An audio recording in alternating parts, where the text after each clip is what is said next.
Imagine um profeta fugindo da presença de Deus, tentando escapar do chamado mais importante de sua vida. Imagine uma tempestade sobrenatural desencadeada nos mares. Um homem jogado nas profundezas, engolido por uma criatura gigantesca.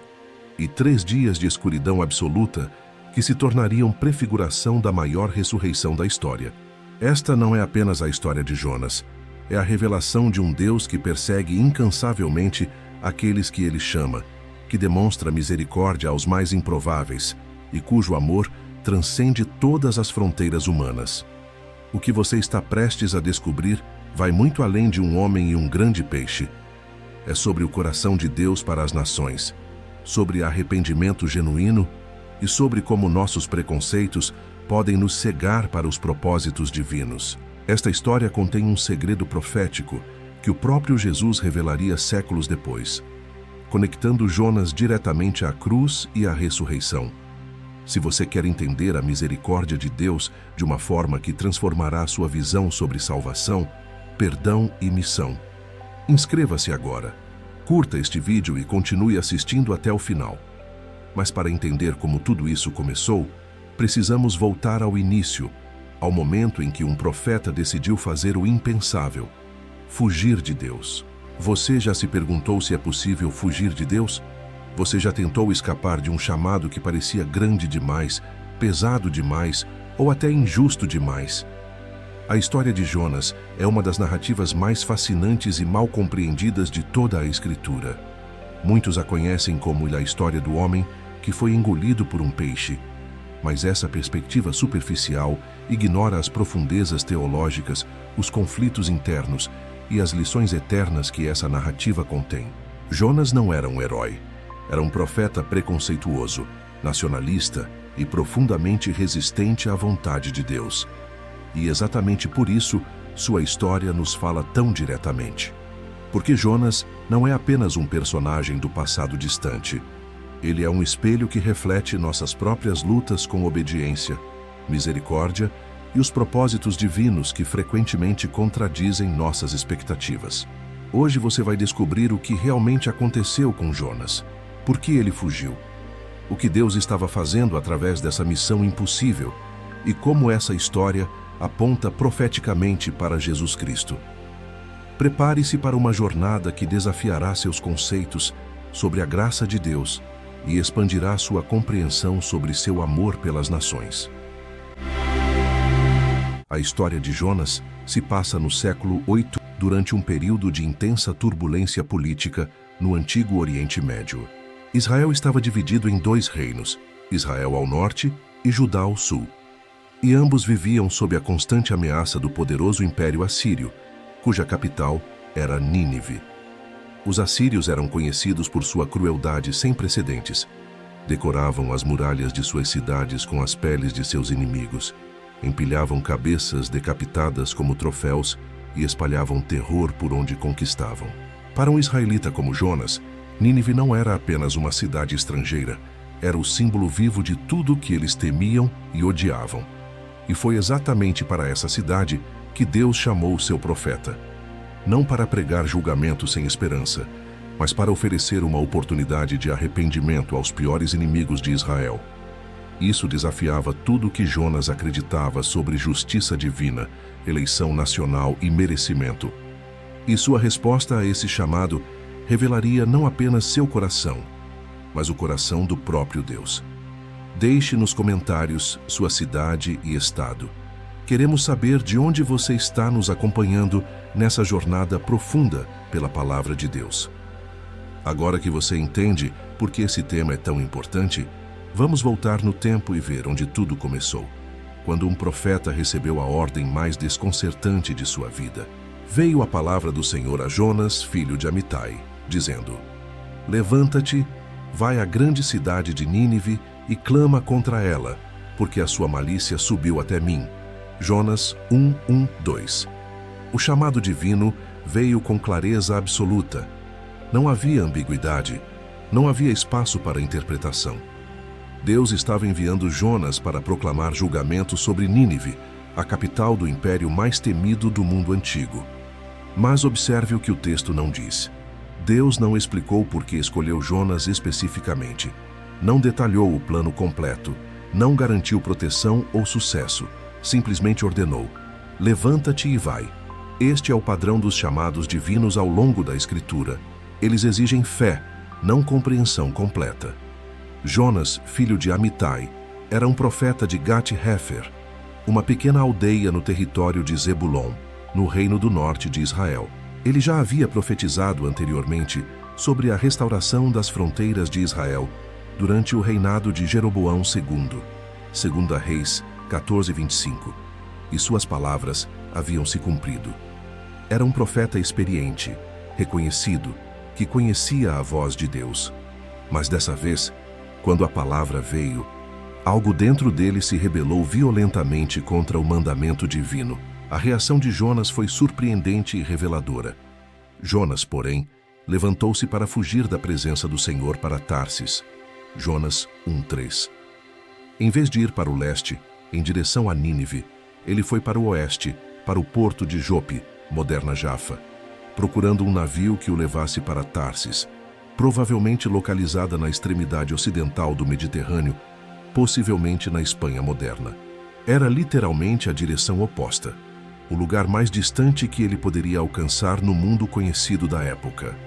O texto repete 3 vezes a frase da presença do Senhor, enfatizando a natureza deliberada e consciente da desobediência de Jonas. Ele sabia exatamente o que estava fazendo. Não era ignorância, era rebelião. Mas como um profeta poderia pensar que conseguiria fugir de Deus? Jonas conhecia o Salmo 139, que declara: para onde me irei do teu espírito, ou para onde fugirei da tua presença? Vento 7. Ele sabia teologicamente que era impossível, mas emocionalmente, ele estava tão perturbado pelo chamado que tentou o impossível. E isso nos ensina algo crucial. Conhecimento teológico não garante obediência prática. Podemos saber a verdade e, ainda assim, resistir a ela quando ela contraria nossos desejos, preconceitos ou senso de justiça. Por que Jonas fugiu? Muitos assumem que foi medo. Afinal, ir a Nínive sozinho pregar contra uma cidade hostil parecia uma missão suicida. Mas o próprio Jonas revelaria mais tarde o verdadeiro motivo. Não era medo dos assírios, mas medo de que Deus os perdoasse. Jonas 4:2. Jonas conhecia o caráter misericordioso de Deus. Ele sabia que se os ninivitas se arrependessem, Deus não os destruiria. E Jonas não queria que isso acontecesse. Ele queria ver seus inimigos julgados não salvos. Isso expõe um problema teológico profundo no coração de Jonas. Ele havia transformado Deus em uma divindade tribal que existia para servir os interesses de Israel. A ideia de que Deus poderia estender misericórdia aos assírios, aqueles que haviam torturado, escravizado e humilhado seu povo, era intolerável para ele. Preferiu desobedecer a ser cúmplice da possível salvação de Nínive. Essa é uma lição poderosa. Nossos preconceitos nacionais, étnicos, políticos ou culturais podem nos cegar para os propósitos redentores de Deus. Podemos querer que Deus seja justo com nossos inimigos e misericordioso conosco, esquecendo que sua graça não conhece as fronteiras que estabelecemos. Jonas desceu a Jope e encontrou um navio que ia para Tarsis. Pagou a sua passagem e embarcou para ir com eles para Tarsis, para longe da presença do Senhor. Jonas 1:3. Observe o detalhe. Ele pagou a passagem. Desobediência sempre tem um custo.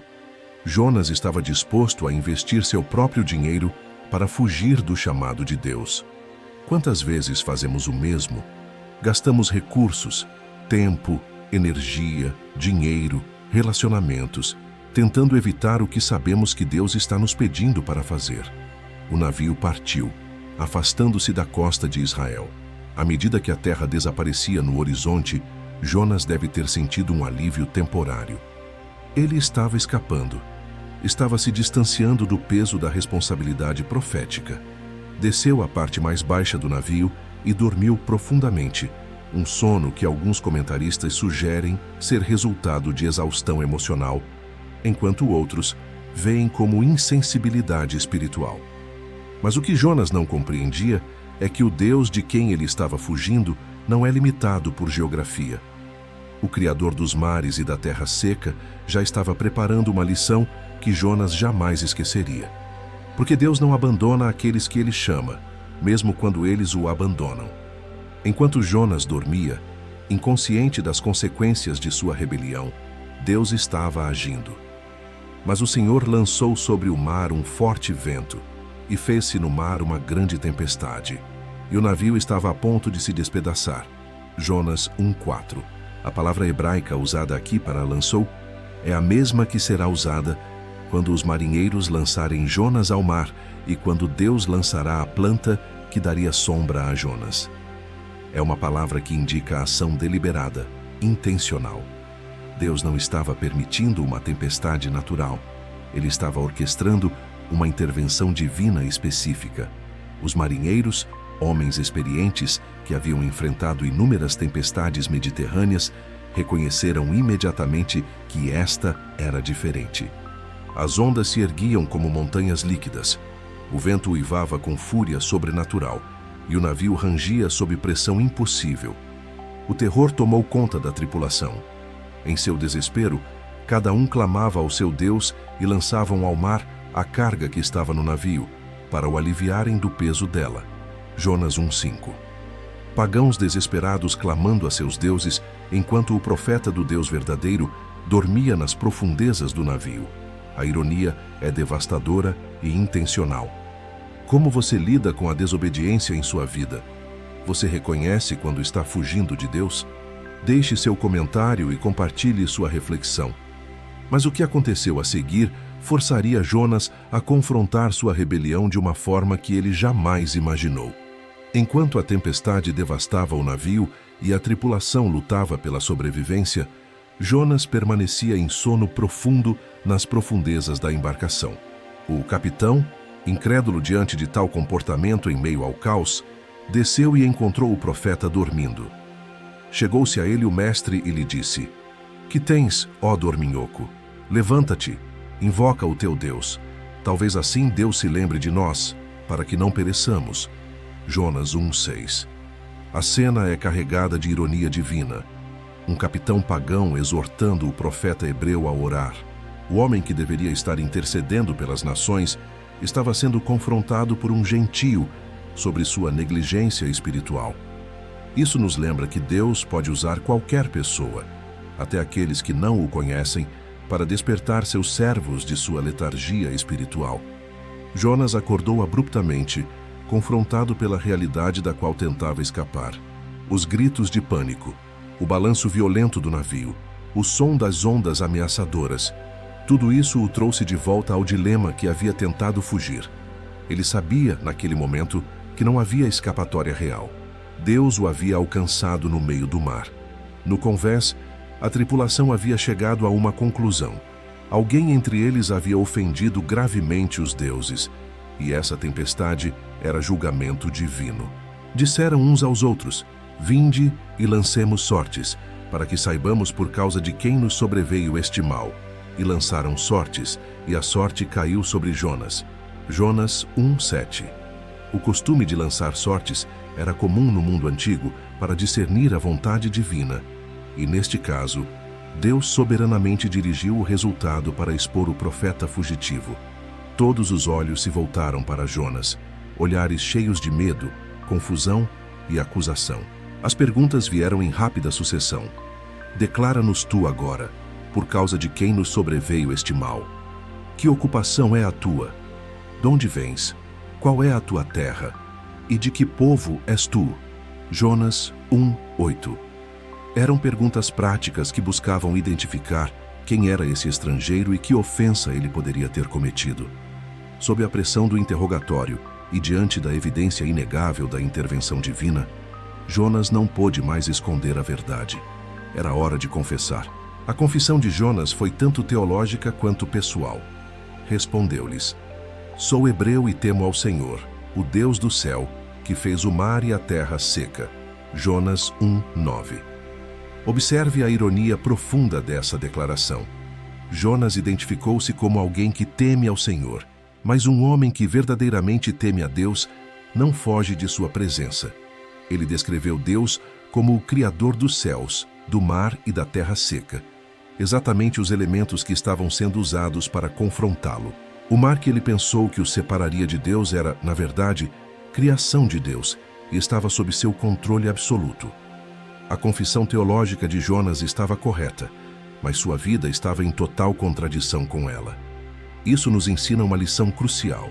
Ortodoxia sem obediência é hipocrisia. Podemos ter todas as doutrinas corretas, citar todas as escrituras apropriadas e ainda estar em completa rebelião contra Deus. O que importa não é apenas o que confessamos com nossos lábios, mas como vivemos com nossas vidas. A reação dos marinheiros foi de terror intensificado. Então aqueles homens tremeram com grande temor e lhe disseram: "Por que fizeste tu isso?" Jonas 1:10. Eles entenderam que não estavam lidando com alguma divindade menor do panteão pagão, mas com o próprio Criador do universo. Os marinheiros entenderam a gravidade da situação. Eles sabiam que Jonas estava fugindo da presença do Senhor, porque ele lhe o havia declarado. Jonas 1:10. A tempestade se intensificava a cada momento, e o navio estava prestes a se despedaçar. Em desespero, perguntaram a Jonas: "Que te faremos nós para que o mar se nos acalme?" Porque o mar se ia tornando cada vez mais tempestuoso. Jonas 1:11. Era uma pergunta urgente, carregada de medo pela própria sobrevivência. Jonas, nesse momento, demonstrou uma coragem notável. Ele sabia que havia colocado vidas inocentes em perigo por causa de sua desobediência, e ele estava disposto a assumir as consequências. Respondeu-lhes: "Tomai-me e lançai-me ao mar, e o mar se vos aquietará, porque eu sei que é por minha causa que vos sobreveio esta grande tempestade." Jonas 1:12. Esta foi a primeira demonstração genuína de arrependimento por parte de Jonas. Não um arrependimento completo ainda, mas pelo menos o reconhecimento de sua culpa e a disposição de enfrentar as consequências. Ele não tentou culpar outros, não inventou desculpas, não minimizou sua responsabilidade. Ele confessou claramente: "É por minha causa." A resposta dos marinheiros revelou uma humanidade surpreendente. Todavia, os homens remavam, esforçando-se para tornar à terra, mas não podiam, porquanto o mar se ia tornando cada vez mais tempestuoso contra eles. Jonas 1:13. Esses marinheiros pagãos, que não conheciam o Deus de Israel, demonstraram mais compaixão por Jonas do que Jonas havia demonstrado pelos ninivitas. Eles não queriam sacrificar o profeta. Tentaram desesperadamente remar de volta à costa, esforçando-se contra a fúria crescente do mar, mas era impossível. A tempestade só se intensificava. Finalmente, reconhecendo que não havia alternativa, eles clamaram ao Senhor de Jonas: "Ah, Senhor, rogamos-te que não pereçamos por causa da vida deste homem, e não ponhas sobre nós o sangue inocente, porque tu, Senhor, fizeste como te aprouve." Jonas 1:14. Essa oração é notável por vários aspectos. Eles reconheceram a soberania de Deus. "Fizeste como te aprouve." Pediram para não serem responsabilizados pela morte de Jonas e demonstraram uma sensibilidade espiritual que contrastava fortemente com a insensibilidade do profeta. Então, relutantemente, tomaram a Jonas e o lançaram ao mar. E cessou o mar da sua fúria. Jonas 1:15. Instantaneamente, as águas se acalmaram. A paz sobrenatural que se seguiu foi tão dramática quanto a tempestade havia sido. E você já reconheceu que suas escolhas afetam outras pessoas? Como lidamos com as consequências de nossa desobediência? Deixe seu comentário. Mas o que aconteceu a seguir com Jonas seria uma das experiências mais extraordinárias registradas em toda a Escritura. Então o Senhor deparou um grande peixe para que tragasse a Jonas. E esteve Jonas 3 dias e 3 noites nas entranhas do peixe. Jonas 1:17. A palavra hebraica usada aqui é Dag Gadol, literalmente grande peixe, ou grande criatura marinha. Não é especificamente baleia, embora baleias possam certamente engolir um homem inteiro. O texto não se preocupa em identificar a espécie exata. O foco está na providência divina. Deus deparou, ou designou, preparou, esse peixe especificamente para Jonas. Não foi acaso, foi intervenção soberana. Alguns céticos questionam a historicidade deste relato, considerando-o alegórico ou mitológico. Mas Jesus Cristo tratou o relato como literal e histórico, Mateus 12:40, e há registros documentados de pessoas sendo engolidas por grandes criaturas marinhas e sobrevivendo. Mas, independentemente dos debates sobre possibilidade física, o ponto teológico é claro. Deus estava preservando a vida de seu profeta rebelde, mesmo em meio ao julgamento. Jonas deveria ter morrido afogado naquelas águas tempestuosas, mas Deus tinha outros planos. Imagine a experiência de Jonas, jogado ao mar, afundando nas profundezas, a água fria envolvendo seu corpo, a luz desaparecendo à medida que ele descia cada vez mais. Ele deve ter pensado que estava morrendo, que estava recebendo o julgamento justo por sua desobediência. Mas então, nas profundezas escuras do oceano, algo imenso se aproximou. A boca massiva da criatura se abriu e engoliu Jonas inteiro. De repente, ele não estava mais afogando, mas estava em uma prisão viva, escura, úmida e fétida. A escuridão era absoluta, o espaço confinado, claustrofóbico. O fedor da decomposição de peixes mortos e dos ácidos digestivos era insuportável. A umidade penetrante, a falta de ar fresco, o balanço constante enquanto a criatura nadava, tudo criava um ambiente que desafiava toda a esperança. Este era literalmente o ventre da morte, um sepulcro vivo. Jonas estava preso em um lugar onde nenhum ser humano deveria estar. E ele permaneceria ali por 3 dias e 3 noites, um período específico que teria profundo significado profético séculos depois. Durante aqueles 3 dias e 3 noites, Jonas enfrentou o confronto mais profundo de sua vida. Ele não podia mais correr. Não havia para onde fugir. Não havia distrações, não havia justificativas, não havia escape. Apenas Jonas, sua rebelião e Deus. Foi nesse contexto de isolamento absoluto, diante da morte certa, que Jonas finalmente se quebrantou. E orou Jonas ao Senhor, seu Deus, das entranhas do peixe. Jonas 2:1. A oração que se segue nos capítulos 2, 2, 9 é uma das mais belas expressões de arrependimento e fé em toda a Escritura. Não foi uma oração casual ou superficial, foi um clamor vindo das profundezas do desespero. Na minha angústia, clamei ao Senhor, e Ele me respondeu. Do ventre do Seol gritei, e tu ouviste a minha voz. Jonas 2:2. Jonas reconheceu que estava no Seol, o lugar dos mortos. Ele havia chegado ao fundo do poço, literal e figurativamente. Mas mesmo ali, Deus ouviu sua voz. Isso nos ensina uma verdade transformadora. Não existe lugar tão profundo, tão escuro, tão desesperador, que a oração não possa alcançar o trono de Deus. A oração de Jonas revelou tanto sua compreensão do que havia acontecido, quanto sua renovada confiança em Deus. Pois me lançaste no profundo, no coração dos mares, e a corrente das águas me cercou. Todas as tuas ondas e as tuas vagas passaram por cima de mim. Jonas 2:3. Jonas reconheceu que, embora fossem as mãos dos marinheiros que fisicamente o jogaram ao mar, foi Deus quem orquestrou toda a situação. Ele não estava culpando os marinheiros, estava reconhecendo a soberania divina. As ondas vagas de Deus haviam passado sobre ele, não em crueldade arbitrária, mas em disciplina redentora. Jonas havia experimentado o que os teólogos chamam de julgamento pedagógico, um julgamento cujo propósito não é destruição final, mas correção que leva à restauração. A oração continua com imagens poéticas do afundamento. As águas me cercaram até a alma, o abismo me rodeou e as algas se enrolaram na minha cabeça. Desci até aos fundamentos dos montes. A terra, com os seus ferrolhos, estava sobre mim para sempre. Jonas 2:5-6. Jonas descreveu sua experiência como descida progressiva para a morte. Mas então vem a virada dramática. Todavia, fizeste subir da sepultura a minha vida, ó Senhor, meu Deus. Jonas 2, 6b. Mesmo enquanto ainda estava no ventre do peixe, Jonas falou de sua libertação no passado. Um ato de fé profética, crendo na promessa antes de ver seu cumprimento.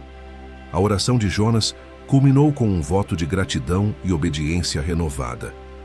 Quando em mim desfalecia a minha alma, eu me lembrei do Senhor, e subiu a ti a minha oração, no templo da tua santidade. Jonas 2:7. No momento mais escuro, quando sua vida estava se esvaindo, Jonas se lembrou de Deus, não de uma doutrina abstrata, mas do Deus pessoal com quem ele tinha um relacionamento. Ele fez uma distinção clara entre aqueles que confiam em ídolos vazios e aqueles que confiam no Deus vivo. Os que atentam para as vaidades enganosas abandonam aquele que lhes fez misericórdia.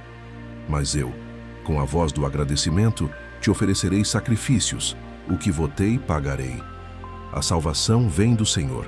Jonas 2, 8, 9.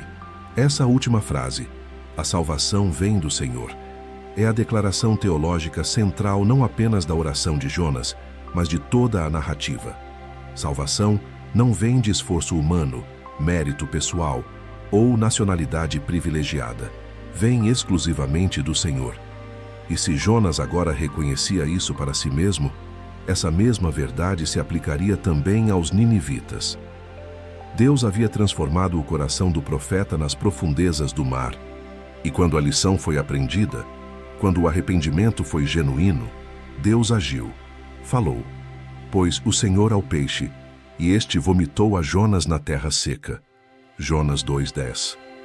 Você já passou por uma experiência que transformou completamente sua perspectiva sobre Deus? Como ele trabalhou em você através das dificuldades? Deixe seu comentário.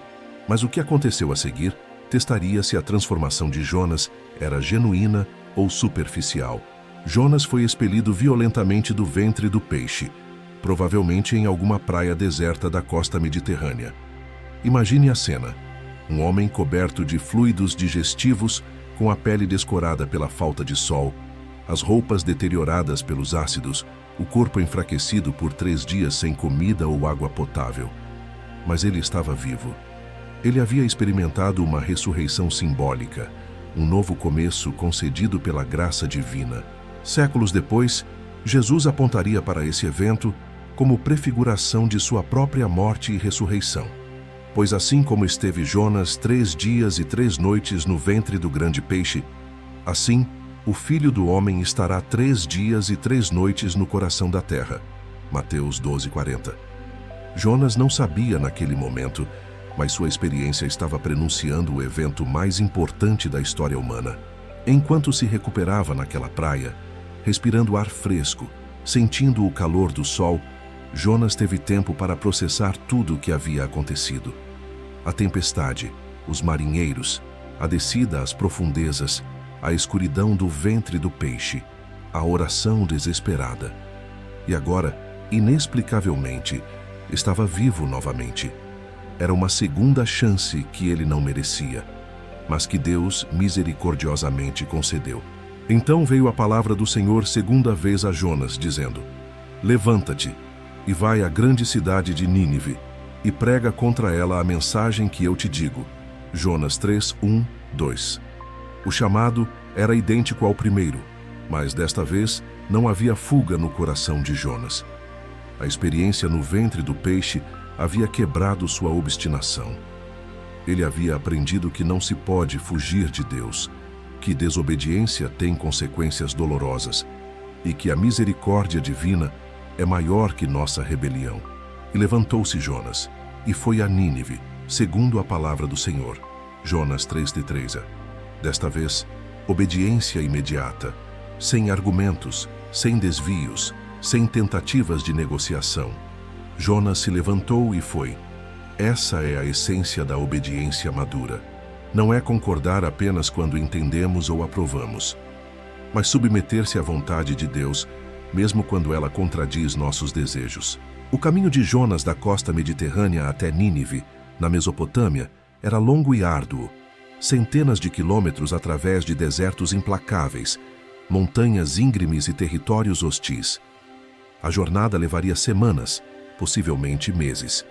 A cada passo, Jonas tinha tempo para refletir sobre sua missão, para se preparar mentalmente e espiritualmente para o que estava por vir. Finalmente, Jonas chegou ao seu destino. Ora, Nínive era uma cidade muito grande, de 3 dias de caminho. Jonas 3:3b. A descrição indica não apenas o tamanho físico da cidade, mas sua importância. Nínive não era simplesmente uma cidade, era um vasto complexo urbano, a capital do império mais poderoso da época. Suas muralhas maciças, adornadas com relevos que glorificavam as conquistas assírias, estendiam-se por quilômetros. Torres de vigia se erguiam em intervalos regulares e soldados armados patrulhavam as entradas. Era uma demonstração impressionante de poder humano, riqueza e conquista militar. Para um profeta solitário, vindo de uma nação muito menor e mais fraca, entrar nessa cidade para proclamar seu julgamento iminente exigia coragem extraordinária. Mas Jonas, agora obediente, não hesitou. Arqueólogos confirmaram a grandeza de Nínive. A cidade cobria cerca de 1.800 acres, com muralhas de até 30 metros de altura e 15 metros de espessura. Estimativas sugerem uma população de mais de 120 mil pessoas apenas na cidade principal, com centenas de milhares a mais nos subúrbios e vilas associadas. Era uma das maiores cidades do mundo antigo. Jonas entrou na cidade e começou a proclamar sua mensagem. E Jonas começou a entrar pela cidade, caminho de um dia, e pregava e dizia: ainda 40 dias, e Nínive será subvertida. Jonas 3:4. A mensagem era brutalmente simples e direta. Não havia prelúdio elaborado.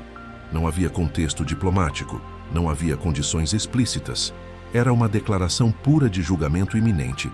Em 40 dias, a cidade seria destruída. A palavra hebraica subvertida, hapak, é a mesma usada para a destruição de Sodoma e Gomorra, uma devastação completa e irreversível. Jonas caminhava pelas ruas lotadas de Nínive, repetindo essa mensagem com voz poderosa que ressoava entre os edifícios monumentais. Inicialmente, a reação foi mista. Alguns o ignoraram como mais um louco religioso. Outros zombaram da ideia de que sua poderosa capital poderia ser destruída. Afinal, eles haviam conquistado nações inteiras, demolido cidades fortificadas, derrotado exércitos poderosos. Quem poderia ameaçar Nínive? Mas algo extraordinário começou a acontecer. As palavras de Jonas, pronunciadas com a convicção de alguém que havia visto o poder de Deus em ação, começaram a penetrar corações endurecidos. Talvez fosse o olhar em seus olhos que refletia uma experiência sobrenatural. Talvez fosse um momento histórico específico. Há evidências de que o Império Assírio estava enfrentando derrotas militares e desastres naturais naquele período, o que teria tornado a população mais receptiva a advertências proféticas.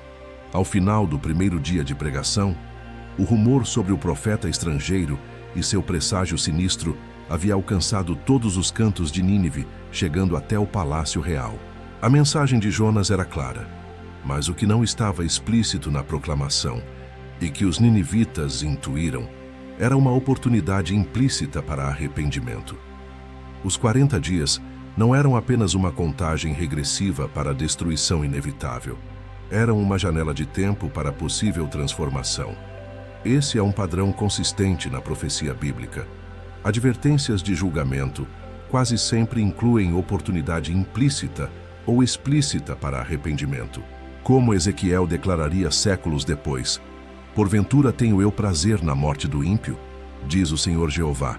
Não desejo eu antes que se converta dos seus caminhos e viva? Ezequiel 18:23. Deus não se alegra em julgar, ele se alegra em redimir. E os ninivitas, surpreendentemente, entenderam isso. A semente do medo havia sido plantada, mas também a semente da esperança. Se eles respondessem apropriadamente, talvez houvesse misericórdia. Jonas deve ter observado com sentimentos conflitantes.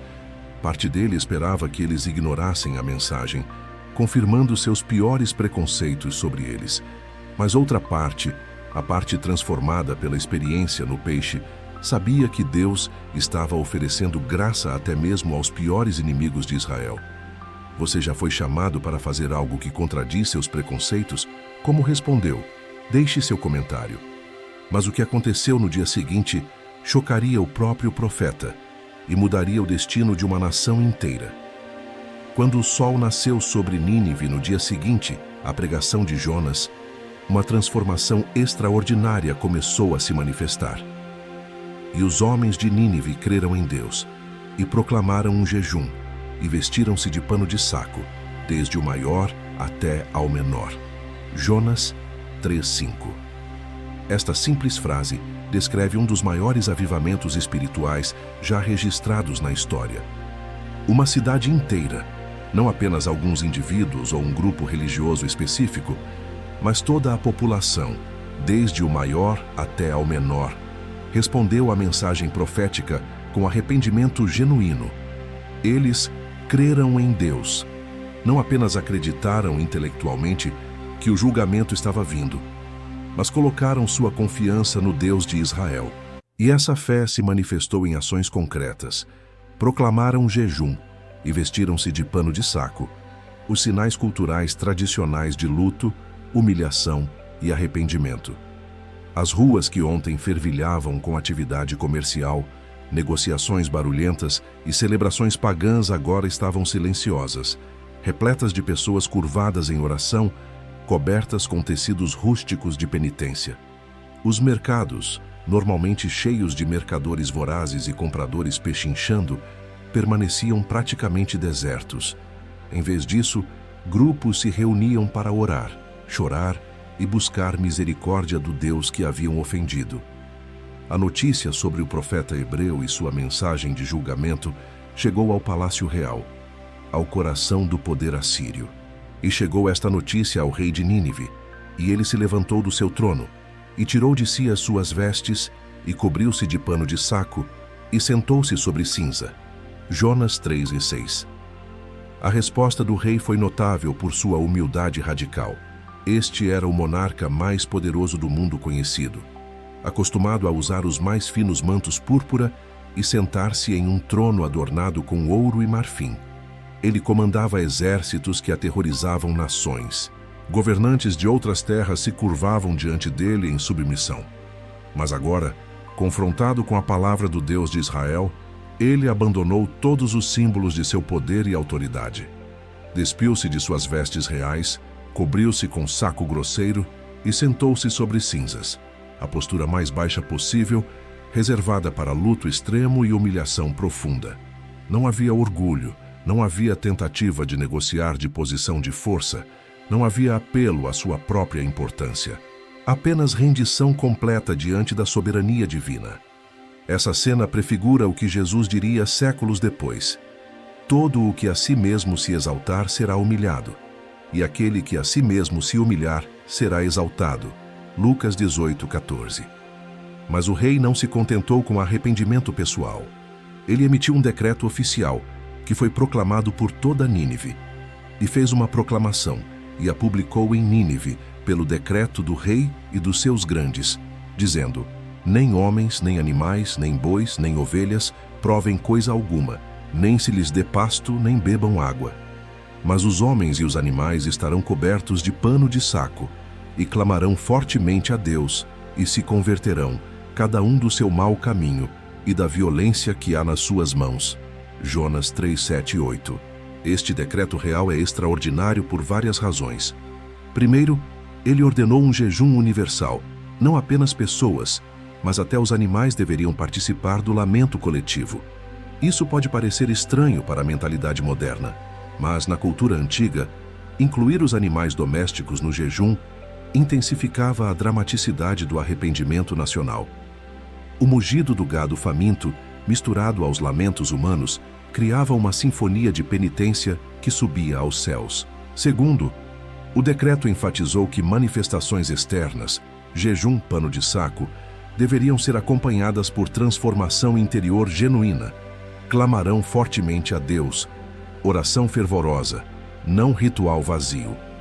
Terceiro, e mais significativo, o foco específico estava na violência. Se converterão, cada um do seu mau caminho e da violência que há nas suas mãos. Os assírios eram temidos precisamente por sua brutalidade na guerra.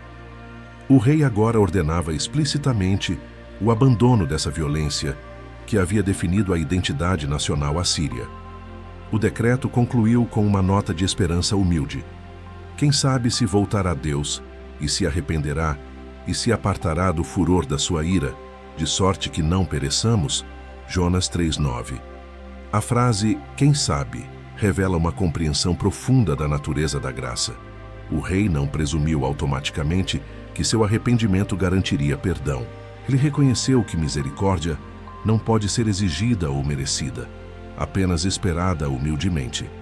Deus não está obrigado a perdoar baseado em performance religiosa, mas há esperança razoável de que um Deus que adverte sobre julgamento está oferecendo implicitamente oportunidade para arrependimento. O rei ninivita demonstrou sabedoria que muitos líderes religiosos ao longo da história não demonstraram. Ele entendeu que ritualismo externo sem mudança interna de coração e comportamento é inútil, que arrependimento genuíno exige abandono específico do pecado específico, neste caso, a violência que caracterizava o império, e que, no final, tudo dependia da misericórdia soberana de Deus. Este rei pagão estava operando com princípios teológicos mais sólidos do que muitos que professam conhecer o Deus verdadeiro. Como o profeta Joel proclamaria posteriormente: rasgai o vosso coração, e não as vossas vestes, e convertei-vos ao Senhor vosso Deus, porque Ele é misericordioso e compassivo, tardio em irar-se, e grande em benignidade. Joel 2:13. A cidade inteira mergulhou num arrependimento coletivo sem precedentes na história bíblica. Não foi conversão superficial ou manipulação política. Foi transformação genuína que abrangeu todos os níveis sociais. Soldados que haviam empunhado espadas agora se ajoelhavam em oração. Oficiais do palácio, que haviam administrado conquistas brutais, agora distribuíam suas riquezas aos necessitados. Famílias inteiras se reuniam, cobertas de saco, clamando por misericórdia. As cenas que Jonas testemunhou ao caminhar pelas ruas de Nínive devem tê-lo deixado atônito. Isso era exatamente o tipo de resposta que nenhum profeta, nem mesmo os que pregaram em Israel, jamais havia provocado em tal escala. Era um milagre de transformação espiritual.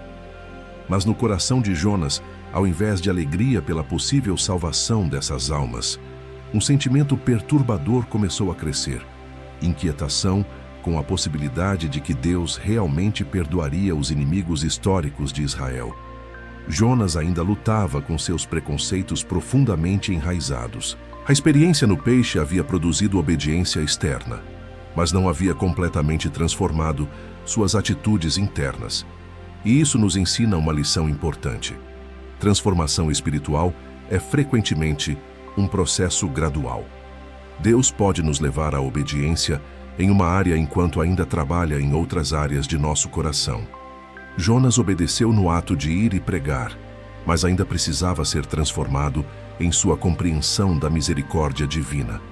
Você se alegra quando Deus abençoa pessoas que você considera indignas? Como você lida com a graça de Deus estendida aos outros? Deixe seu comentário.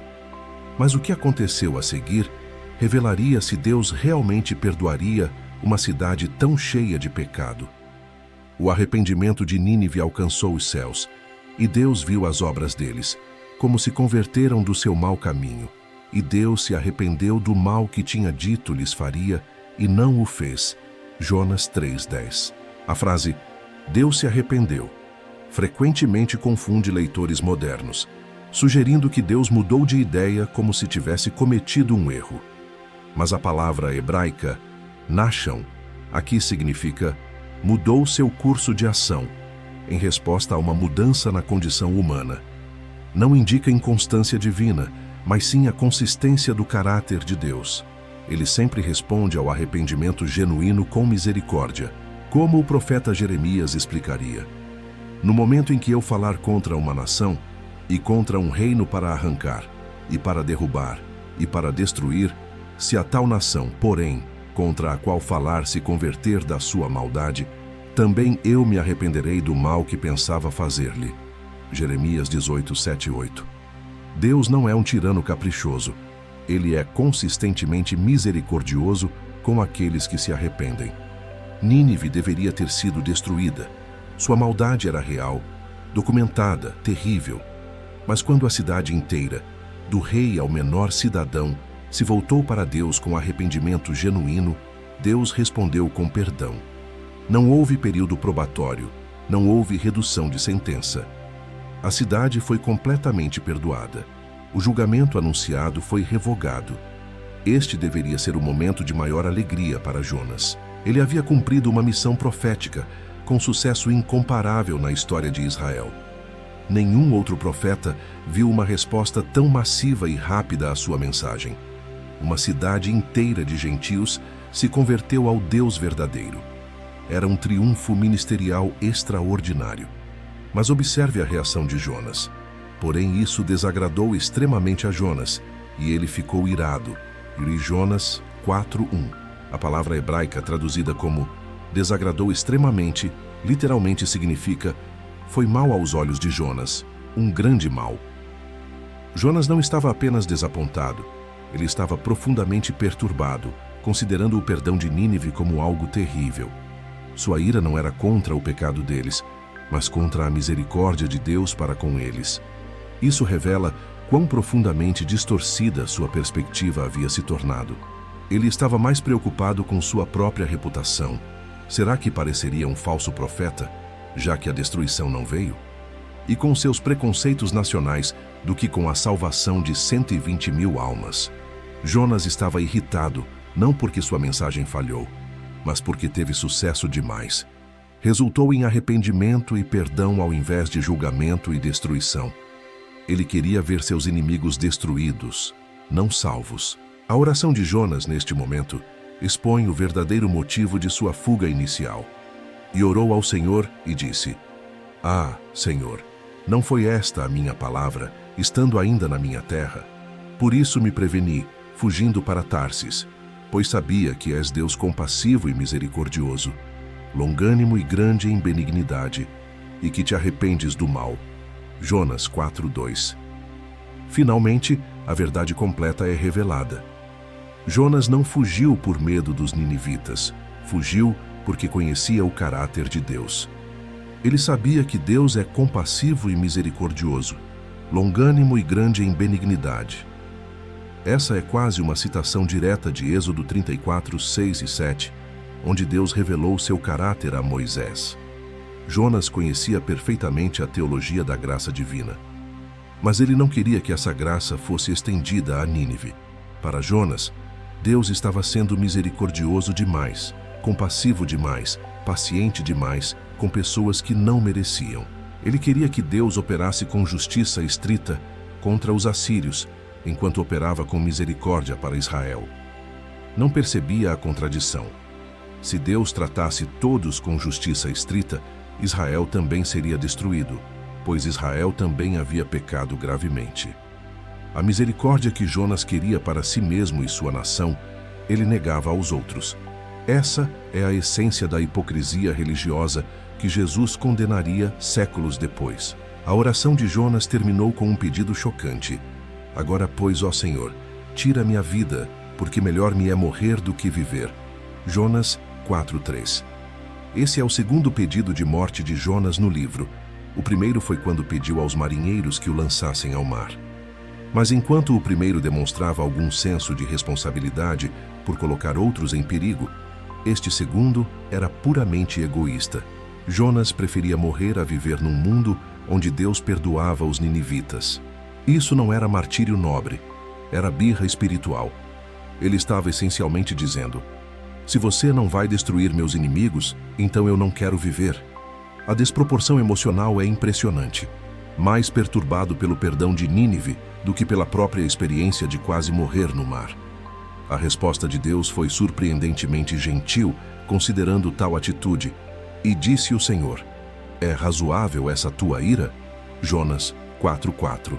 Em vez de repreender Jonas duramente por sua atitude terrível, Deus fez uma simples pergunta penetrante que convidava à autorreflexão.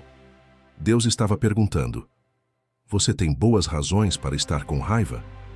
Sua ira é justificada diante da realidade da minha misericórdia? É apropriado ficar irado porque eu demonstrei compaixão? A pergunta permaneceu no ar, sem resposta registrada neste momento. Jonas não estava pronto para examinar seu coração honestamente. Então Jonas saiu da cidade e sentou-se ao oriente dela. E ali fez uma enramada, e sentou-se debaixo dela, à sombra, até ver o que aconteceria à cidade. Jonas 4:5. Em vez de responder à pergunta de Deus, Jonas saiu da cidade e construiu um abrigo temporário a leste de Nínive, de onde poderia observar. O texto sugere que ele ainda esperava que Deus mudasse de ideia, que o arrependimento dos ninivitas não fosse profundo o suficiente, que o julgamento ainda viria. Os 40 dias ainda não haviam terminado completamente. Talvez no último momento, Deus destruísse a cidade afinal. Jonas estava esperando, esperançoso por destruição. Ele se recusava a aceitar a realidade da misericórdia divina. Sentado ali sob seu abrigo improvisado, no calor escaldante do deserto mesopotâmico, Jonas refletiu sobre o que ele considerava uma injustiça cósmica. Em sua mente distorcida, perdoar Nínive era injusto. Deixar de cumprir o julgamento anunciado parecia fazer de Deus um mentiroso e de Jonas um falso profeta. Ele não conseguia ver além de sua própria perspectiva limitada para entender a misericórdia expansiva de Deus. E Deus, em sua paciência infinita, estava prestes a dar a Jonas uma última lição, uma ilustração visual que exporia a absurdidade de suas prioridades distorcidas. Você já ficou irritado porque Deus foi misericordioso com alguém que você achava que merecia julgamento? Como lidamos com a graça de Deus que desafia nossa sense de justiça? Deixe seu comentário. Mas o que aconteceu a seguir revelaria quão superficial era a compaixão de Jonas. Enquanto Jonas esperava sob seu abrigo rústico no calor implacável do deserto, Deus preparou uma intervenção pedagógica final. Então o Senhor Deus designou uma planta e a fez crescer sobre Jonas, para dar sombra sobre a sua cabeça, a fim de o livrar do seu desconforto. E Jonas se alegrou em extremo por causa da planta. Jonas 4:6. A palavra hebraica traduzida como designou, maná, é a mesma usada quando Deus preparou o grande peixe. Jonas 1:17.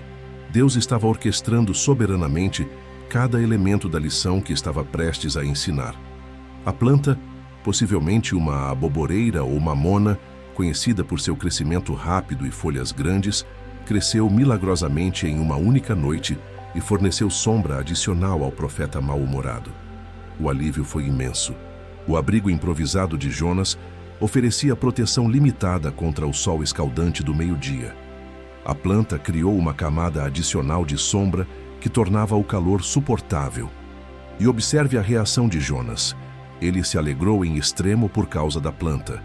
A expressão hebraica indica alegria intensa, desproporcional. Jonas demonstrou mais emoção positiva por essa planta do que pela salvação de uma cidade inteira, com mais de 120.000 pessoas. Suas prioridades estavam completamente invertidas. Mas a lição divina estava apenas começando. Mas Deus enviou um verme ao subir da alva do dia seguinte, e este feriu a planta, e ela secou. Jonas 4:7. Da mesma forma que Deus havia soberanamente providenciado a planta, ele agora providenciou um verme que a atacou nas primeiras horas da manhã seguinte. O verme, provavelmente uma larva que ataca plantas, comum na região, cortou o caule da planta, fazendo com que ela murchasse rapidamente sob o sol matinal. A planta que havia crescido em uma noite morreu em uma manhã. Jonas acordou e descobriu que sua preciosa fonte de sombra havia desaparecido. A decepção deve ter sido devastadora. Ele havia se apegado emocionalmente àquela planta, encontrando nela um pequeno consolo em meio à sua frustração com Deus e Nínive. E agora até mesmo esse pequeno conforto lhe fora tirado. Mas Deus não havia terminado. E aconteceu que, ao sair o sol, Deus enviou um vento oriental ardente. Jonas 4, 8a. O vento leste, também chamado siroco, é um fenômeno meteorológico comum no Oriente Médio. Um vento quente e seco que sopra do deserto, elevando drasticamente as temperaturas e tornando o ar quase insuportável de respirar. Era como estar dentro de um forno. A combinação era brutal. Sem a planta, sem proteção adequada, sob o sol implacável e agora com o vento escaldante soprando, Jonas estava em agonia física extrema. E o sol feriu a cabeça de Jonas, de modo que desmaiava. Então, desejou a morte e disse: melhor me seria morrer do que viver. Jonas 4:8b. Pela terceira vez no livro, Jonas pediu a morte. Primeiro, pediu aos marinheiros que o lançassem ao mar para salvar suas vidas. Segundo, pediu a morte quando Deus perdoou Nínive. Agora, pedia a morte porque havia perdido uma planta. A progressão revela quão distorcida sua perspectiva havia se tornado. Ele estava disposto a morrer por causa de desconforto físico temporário causado pela perda de uma planta. Mas não demonstrava nenhuma compaixão pela possível morte de 120 mil seres humanos. A desproporção era absurda, e Deus estava prestes a expô-la de forma devastadora. Jonas estava desmaiando sob o calor, provavelmente sofrendo insolação, desidratação grave e exaustão. Seu corpo estava no limite. E nesse estado de extrema fragilidade física e emocional, Deus falou novamente. Então disse Deus a Jonas: é razoável essa tua ira por causa da planta? Jonas 4:9a. Era a mesma pergunta que Deus havia feito antes, Jonas 4:4, mas agora especificamente sobre a planta. Desta vez, Jonas respondeu, mas com teimosia obstinada. E ele respondeu: é justo que eu me ire até a morte. Jonas 4:9b. Jonas estava defendendo sua raiva como justificada, razoável, até apropriada. Em sua mente, ele tinha todo o direito de estar furioso. Primeiro porque Deus perdoou Nínive. Agora porque Deus tirou sua planta de sombra. Ele estava tão consumido por seu próprio desconforto e desapontamento que não conseguia ver quão absurda sua posição havia se tornado. E então veio a resposta divina, a conclusão magistral de toda a narrativa. Então disse o Senhor: tens compaixão da planta, na qual não trabalhaste, nem a fizeste crescer, que numa noite cresceu, e numa noite pereceu. E não hei de eu ter compaixão da grande cidade de Nínive, em que estão mais de 120 mil homens, que não sabem discernir entre a sua mão direita e a sua mão esquerda, e também muitos animais. Jonas 4:10, 11. A comparação divina era simples, mas devastadora. Deus estava contrastando a compaixão desproporcional de Jonas por uma planta efêmera, com a ausência total de compaixão por uma cidade inteira de seres humanos.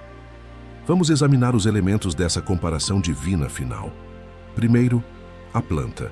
Jonas não havia trabalhado por ela, não a havia plantado, não a havia regado, não havia investido nenhum esforço em seu crescimento. Ela simplesmente apareceu pela providência divina. Era efêmera, cresceu em uma noite e morreu em outra. Era insignificante no grande esquema das coisas, uma planta temporária que oferecia sombra momentânea. No entanto, Jonas se apegou emocionalmente a ela e ficou irado quando ela morreu. Agora, Nínive. Mais de 120 mil pessoas que não sabem discernir entre a sua mão direita e a sua mão esquerda. Esta frase pode referir-se às crianças inocentes da cidade, que não tinham culpa pela crueldade assíria, ou pode referir-se a toda a população vivendo em ignorância espiritual. Pessoas que nunca haviam recebido a revelação que Israel possuía, que não conheciam os caminhos do Deus verdadeiro. De qualquer forma, o ponto é claro. Eram seres humanos criados à imagem de Deus, infinitamente mais valiosos que uma planta. E Deus até mencionou muitos animais, demonstrando que sua compaixão se estende até mesmo às criaturas irracionais. Se Jonas podia ter pena de uma planta, quanto mais Deus deveria ter compaixão por sua própria criação, pessoas e animais. A lógica era irrefutável. Jonas havia exposto sua própria hipocrisia. Ele queria misericórdia para si mesmo, mas julgamento para outros. Ele se importava mais com seu próprio conforto físico temporário do que com a salvação eterna de milhares. Como você define quem merece misericórdia? Suas prioridades estão alinhadas com as de Deus ou com as de Jonas? Deixe seu comentário. Mas agora precisamos entender o final desta história e o que ele significa para nós hoje. O livro de Jonas termina abruptamente, sem uma conclusão explícita. Não sabemos como Jonas respondeu à pergunta retórica final de Deus. Não há registro de arrependimento ou reconciliação. Não somos informados se Jonas finalmente compreendeu a lição e abraçou a misericórdia divina para com Nínive, ou se persistiu em sua obstinação até o fim.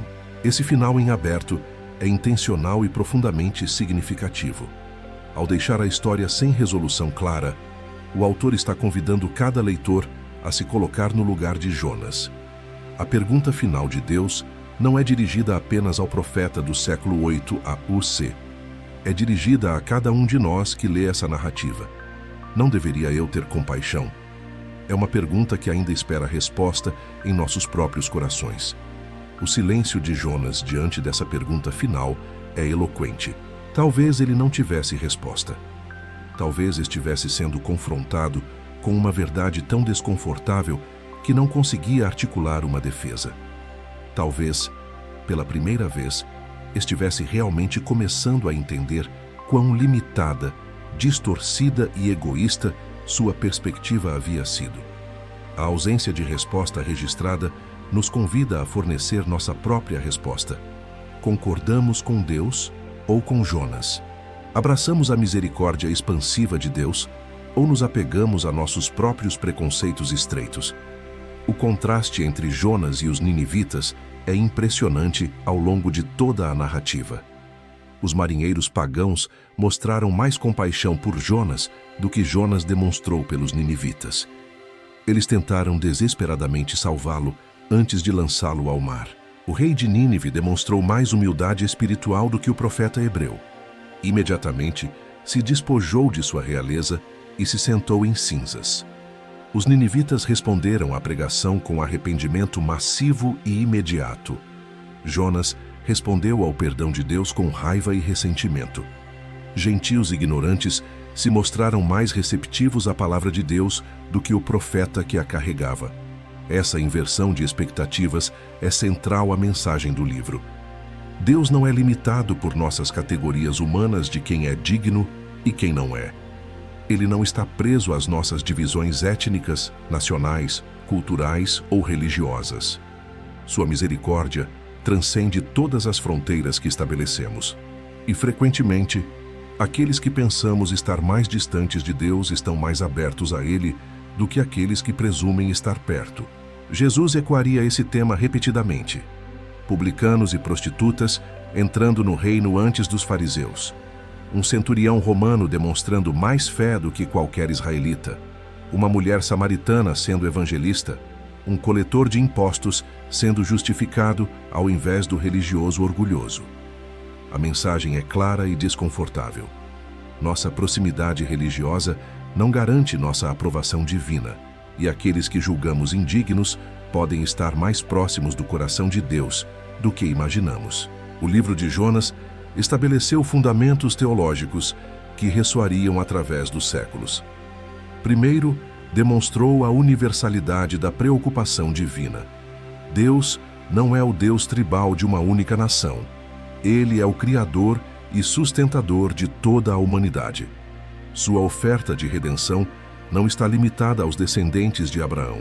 Está disponível a todos os povos, como Paulo declararia séculos depois, pois não há distinção entre judeu e grego, porque um mesmo é o Senhor de todos, rico para com todos os que o invocam. Romanos 10:12. Segundo, revelou que Deus responde consistentemente ao arrependimento genuíno com misericórdia, independentemente do passado da pessoa ou nação. A crueldade histórica dos assírios não impediu Deus de perdoá-los quando se arrependeram sinceramente. Isso estabelece o padrão bíblico. Se confessarmos os nossos pecados, Ele é fiel e justo para nos perdoar os pecados e nos purificar de toda injustiça. 1 João 1:9. Terceiro, expôs o perigo do nacionalismo religioso e do exclusivismo espiritual. Jonas havia transformado a eleição de Israel de privilégio em arrogância, de responsabilidade em exclusividade. Ele esqueceu que Israel foi escolhido para ser luz para os gentios, Isaías 49:6, não para monopolizar a bênção divina. Esse erro seria repetido pelos fariseus do tempo de Jesus e continua sendo tentação para cristãos em todas as gerações. Quarto, o livro demonstrou que Deus persegue incansavelmente aqueles que Ele chama, mesmo quando fogem. Deus não simplesmente escolheu outro profeta quando Jonas desobedeceu. Ele orquestrou circunstâncias extraordinárias para trazer Jonas de volta ao caminho da obediência. Isso prefigura o ensino de Jesus sobre o bom pastor, que deixa as 99 ovelhas para buscar a uma que se perdeu. Lucas 15:4-7. Deus não desiste facilmente de seus servos. Quinto, revelou a tensão divina entre justiça e misericórdia, e como ambas são perfeitamente satisfeitas no caráter de Deus. Deus não ignorou o pecado de Nínive, Ele o reconheceu plenamente. A sua malícia subiu até mim, mas sua justiça sempre trabalha em harmonia com sua misericórdia, oferecendo oportunidade de arrependimento antes do julgamento. E quando há arrependimento genuíno, a misericórdia triunfa sobre o juízo. Tiago 2:13. Finalmente, e mais profundamente, a experiência de Jonas no ventre do grande peixe estabeleceu um sinal profético que apontava diretamente para Jesus Cristo. Quando os fariseus pediram a Jesus um sinal miraculoso, ele respondeu: "Uma geração má e adúltera pede um sinal, porém não se lhe dará outro sinal senão o do profeta Jonas." Mateus 12:39. Jesus então explicou que assim como Jonas esteve 3 dias e 3 noites no ventre do peixe, assim ele estaria 3 dias e 3 noites no coração da terra, uma referência clara à sua morte, sepultamento e ressurreição. A conexão entre Jonas e Jesus é profunda e multifacetada. Ambos foram enviados com uma mensagem de julgamento iminente. Ambos experimentaram descida à morte. Jonas literalmente nas profundezas do mar e simbolicamente no ventre do peixe. Jesus literalmente na cruz e no sepulcro. Ambos experimentaram uma ressurreição ao 3º dia. Jonas sendo vomitado na praia, Jesus ressuscitando dos mortos. Ambos pregaram arrependimento. Jonas aos ninivitas, Jesus aos judeus e, através de seus discípulos, a todas as nações. Mas há uma diferença crucial que Jesus destacou. Os homens de Nínive se levantarão no juízo com esta geração e a condenarão, porque se arrependeram com a pregação de Jonas. E eis aqui quem é maior do que Jonas. Mateus 12:41. Os ninivitas se arrependeram diante da pregação de um profeta relutante que nem queria estar lá. Mas a geração de Jesus, tendo o próprio Filho de Deus pregando e realizando milagres sem precedentes, rejeitou a mensagem. Se pagãos cruéis responderam ao mensageiro menor, quanto mais responsável é a rejeição do mensageiro maior. Jesus é maior que Jonas em todos os aspectos. Jonas fugiu relutantemente. Jesus veio voluntariamente. Jonas foi disciplinado por sua desobediência. Jesus foi obediente até a morte. Jonas pregou julgamento sem salvação clara. Jesus ofereceu perdão completo. Jonas ficou irado com a misericórdia de Deus. Jesus é a própria encarnação dessa misericórdia. Você reconhece Jesus como maior que Jonas? Como você responde à mensagem de arrependimento? Deixe seu comentário. Mas agora precisamos aplicar essas verdades eternas às nossas vidas hoje.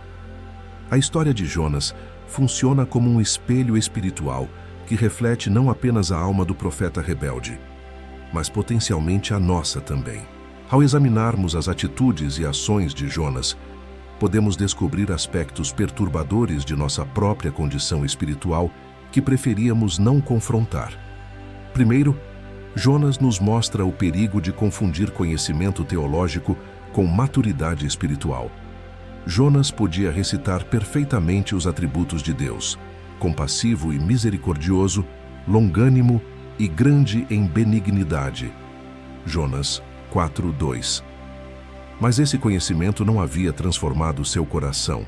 Ele tinha ortodoxia sem ortopraxia, teologia correta sem amor verdadeiro. Quantos de nós somos como Jonas?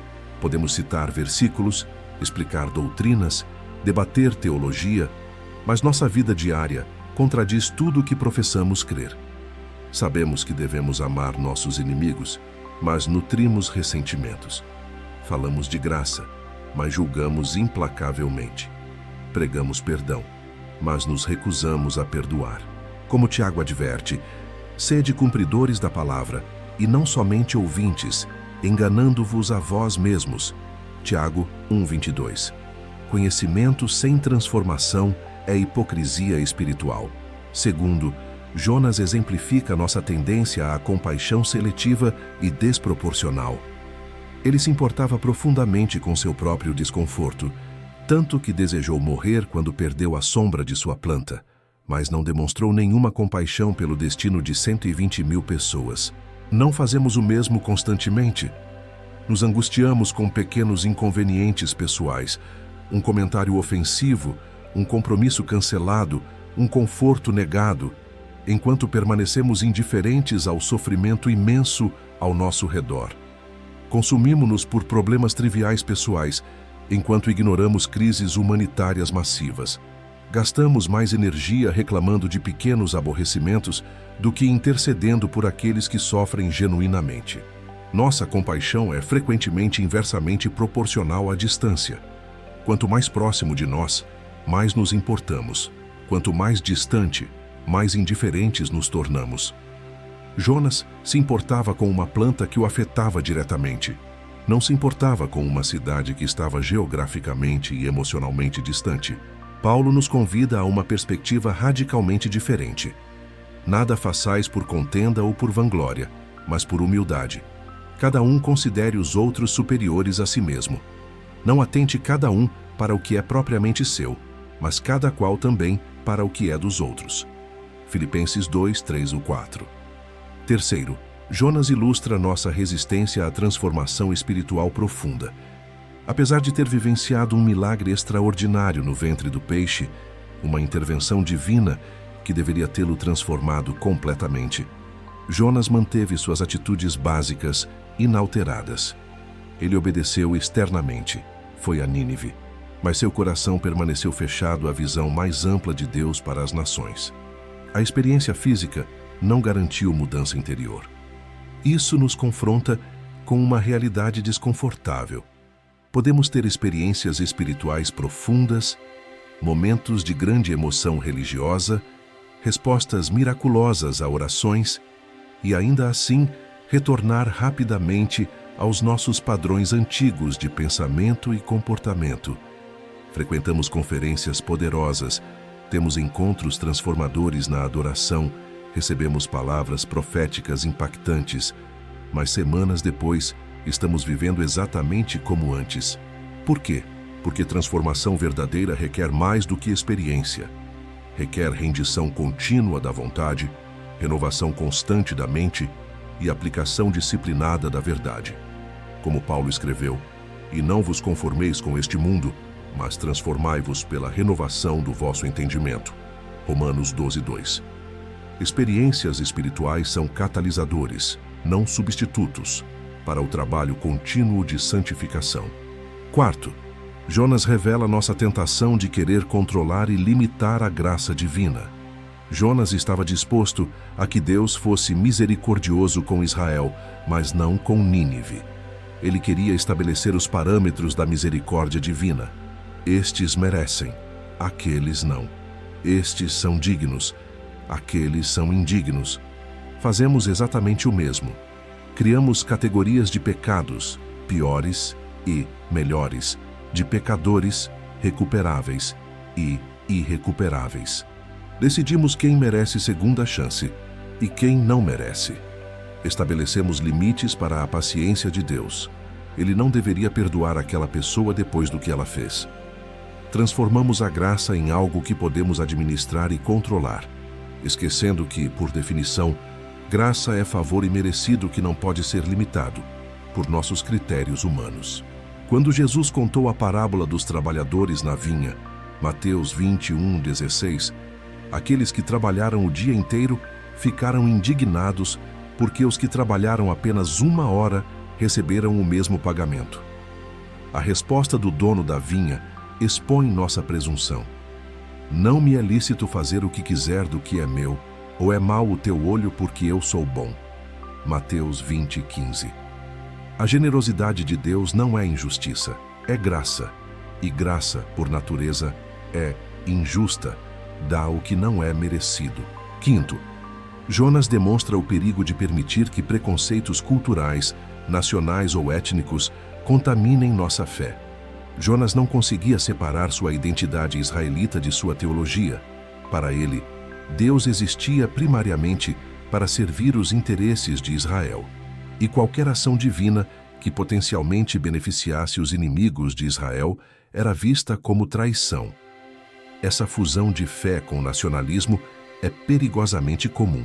Em diferentes períodos da história, cristãos transformaram Deus em um patrono de suas causas nacionais, assumindo que seus propósitos estavam automaticamente alinhados com suas agendas políticas ou militares. Usaram a Bíblia para justificar escravidão, colonialismo, guerras, segregação e inúmeras outras injustiças. O Deus universal foi reduzido a uma divindade tribal que abençoa nós e julga eles. Mas o Deus revelado em Jonas e plenamente em Jesus transcende todas as divisões humanas. Como Paulo proclamou: nisto não há judeu nem grego, não há servo nem livre, não há macho nem fêmea, porque todos vós sois um em Cristo Jesus. Gálatas 3:28. Nossa primeira identidade não deve ser nacional, étnica, cultural ou política. Deve ser nossa identidade em Cristo. E quando permitimos que essas outras identidades substituam ou distorçam nossa identidade cristã, caímos no mesmo erro de Jonas. O Evangelho não pertence a nenhuma nação, cultura ou etnia. Ele é para toda tribo, língua, povo e nação. Apocalipse 5:9. Quais preconceitos você precisa confrontar hoje? Onde sua fé está sendo limitada por suas lealdades humanas? Deixe seu comentário e seja honesto consigo mesmo. Mas agora, finalmente, precisamos entender o que essa história antiga tem a nos ensinar hoje, no século XXI. A história de Jonas não é apenas um relato histórico sobre um profeta do século 8 a.C. É uma mensagem viva e desafiadora para a Igreja em todas as gerações, incluindo a nossa. O primeiro desafio que Jonas nos apresenta é sobre nossa visão de missões e evangelismo. Jonas foi o primeiro missionário internacional registrado na Bíblia, enviado especificamente para uma nação gentílica com a mensagem de Deus. Mas ele foi relutante, preconceituoso e até mesmo ressentido quando sua missão teve sucesso. Isso nos força a perguntar: como vemos aqueles que não conhecem a Deus, com compaixão ou com indiferença, com desejo de vê-los salvos ou com satisfação secreta em seu estado perdido? A grande comissão de Jesus: ide por todo o mundo e pregai o Evangelho a toda criatura. Marcos 16:15. Não é opcional nem pode ser limitada apenas a pessoas ou grupos que nos são simpáticos. O Evangelho é para todos, incluindo aqueles que consideramos nossos inimigos. Se Deus pôde enviar Jonas a Nínive, Ele pode nos enviar a lugares e pessoas que preferíamos evitar. A questão não é se eles merecem ouvir. Ninguém merece graça. É por isso que se chama graça. A questão é se somos obedientes ao chamado de levar essa graça a todos. O segundo desafio diz respeito à nossa compreensão da natureza de Deus. Jonas conhecia teologicamente que Deus era misericordioso, mas resistia emocionalmente a essa verdade quando aplicada aos ninivitas. Muitos cristãos hoje têm o mesmo problema. Aceitamos intelectualmente que Deus é amor, mas lutamos quando vemos sua graça estendida a pessoas que julgamos indignas. Ficamos desconfortáveis quando criminosos se convertem na prisão. Quando pessoas de estilos de vida que desaprovamos encontram salvação. Quando aqueles que nos machucaram recebem perdão. Queremos um Deus que seja misericordioso conosco e nosso grupo, mas justo, leia-se, punitivo, com os outros. Mas Deus não se conforma aos nossos padrões limitados. Ele faz que o seu sol se levante sobre maus e bons, e a chuva desça sobre justos e injustos. Mateus 5:45. Sua misericórdia é consistente, não seletiva. Ele não tem favoritos baseados em etnia, nacionalidade, classe social ou histórico pessoal. E se queremos realmente conhecer a Deus, não apenas conhecer sobre Ele, mas conhecê-lo, precisamos abraçar sua natureza misericordiosa, mesmo quando ela desafia nossa sense de justiça. Precisamos permitir que sua compaixão expanda nossa compaixão, que seu amor amplie nosso amor, que sua paciência aumente nossa paciência. O terceiro desafio se relaciona com arrependimento genuíno e transformação pessoal. Os ninivitas nos dão um exemplo extraordinário de como deve ser arrependimento verdadeiro. Não foi superficial, emocional e temporário, foi profundo, prático e abrangente. Eles não apenas sentiram remorso, mudaram comportamento. Não apenas fizeram promessas religiosas, abandonaram a violência que havia definido sua cultura. O decreto real foi explícito: converterão, cada um do seu mau caminho e da violência que há nas suas mãos. Jonas 3:8. Isso nos confronta com perguntas difíceis sobre nosso próprio arrependimento. Será que ele é real ou ritual? Será que resulta em mudança de vida ou apenas em sentimentos passageiros?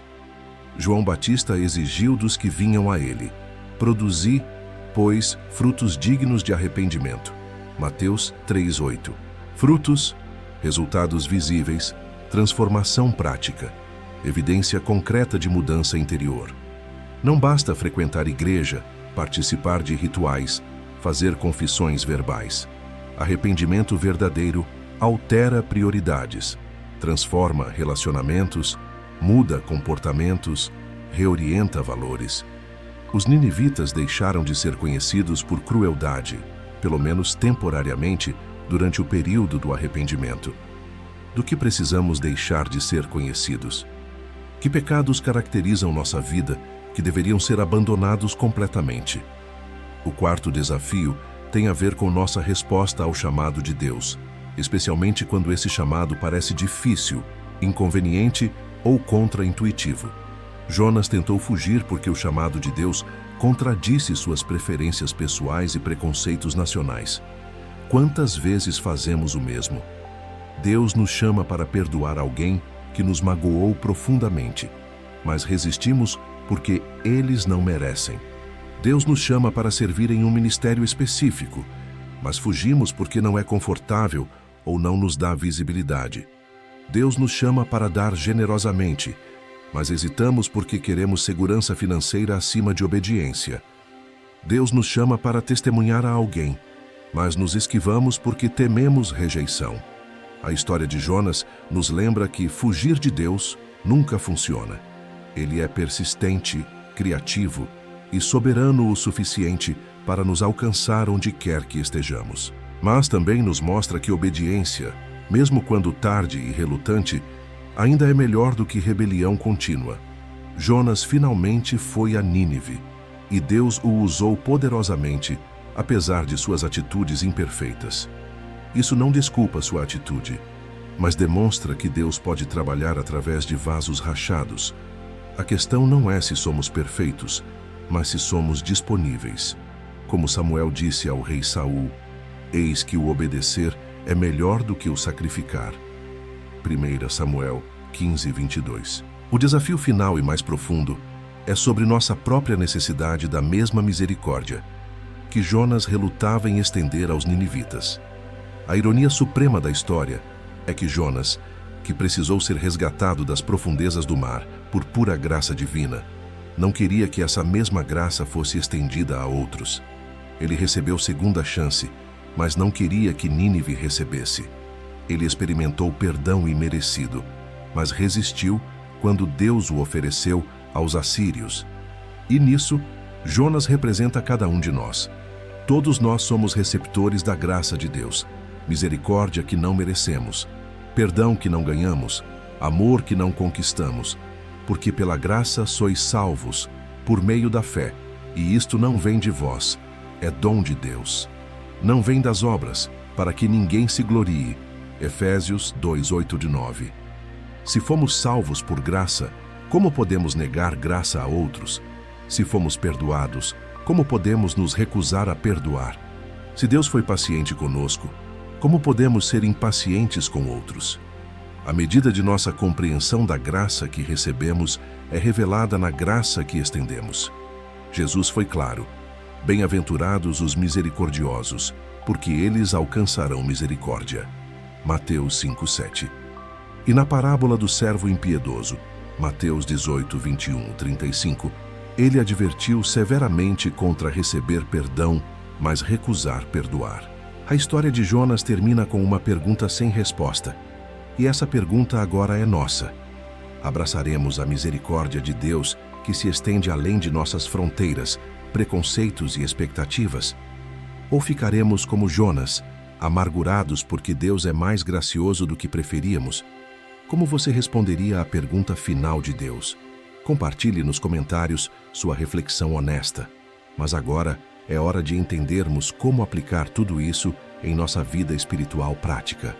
Se você chegou até aqui, compreendeu que a história de Jonas não é primariamente sobre um homem e um peixe grande, é sobre o coração de Deus e o coração humano. É sobre um Deus cuja misericórdia transcende todas as nossas categorias, fronteiras e limitações. Um Deus que persegue incansavelmente tanto o profeta rebelde quanto a cidade perdida. Um Deus cujo amor não se deixa conter por nossos preconceitos, nem limitar por nossas expectativas. E é também sobre nós, sobre nossa tendência de querer monopolizar a graça, de julgar quem merece e quem não merece, de resistir aos propósitos de Deus quando eles contradizem nossos desejos. Jonas é um espelho desconfortável, onde vemos refletidas nossas próprias inconsistências espirituais, nossa compaixão seletiva, nossa obediência relutante. A pergunta que Deus fez a Jonas permanece suspensa no ar, aguardando nossa resposta. Não deveria eu ter compaixão? Como você responde? Sua resposta não deve ser apenas verbal, mas vivida, demonstrada em como você trata aqueles que são diferentes de você, em como você responde quando Deus abençoa pessoas que você julga indignas, em como você obedece quando Ele o chama para ir além de sua zona de conforto. Não basta apenas conhecer a história de Jonas, é preciso aprender com ela e ser transformado por ela. É hora de examinar honestamente nosso próprio coração. Onde estamos fugindo de Deus? Quais são os Nínives que resistimos evangelizar ou amar? Quais preconceitos estão limitando nossa compreensão da graça divina? Onde estamos mais preocupados com nosso próprio conforto do que com a salvação de almas? O Evangelho de Jesus Cristo é para todas as nações, tribos, línguas e povos, inclusive aqueles que consideramos nossos inimigos. Se os ninivitas cruéis puderam encontrar misericórdia, então ninguém está além do alcance da graça de Deus. E se nós, como Jonas, fomos resgatados das profundezas de nosso próprio pecado e rebelião, então somos chamados a estender essa mesma graça a outros sem reservas, sem condições, sem limites. O Deus que te amou quando você era indigno, ama também aqueles que você considera indignos. Deixe que essa verdade transforme não apenas sua teologia, mas seu coração, suas atitudes, suas ações e suas prioridades. Se este vídeo desafiou seu coração, se a história de Jonas falou profundamente com sua alma, se você foi confrontado com verdades que precisava ouvir, inscreva-se neste canal agora mesmo. Curta este vídeo. Comente o que Deus está fazendo em sua vida através desta mensagem. Compartilhe com alguém que precisa dessa palavra. E ative o sino para não perder os próximos estudos bíblicos profundos que publicaremos. E no próximo vídeo, você vai descobrir um dos momentos mais misteriosos e transformadores de toda a Bíblia. Quando um homem chamado Jacó lutou com Deus durante toda uma noite e saiu desse encontro completamente transformado, com um novo nome, um novo propósito e um novo destino. Não perca essa jornada poderosa pelos mistérios da Palavra de Deus. A paixão desproporcional de Jonas por uma planta Cias. A verdadeira história de Jonas, o segredo que todo crente deve saber.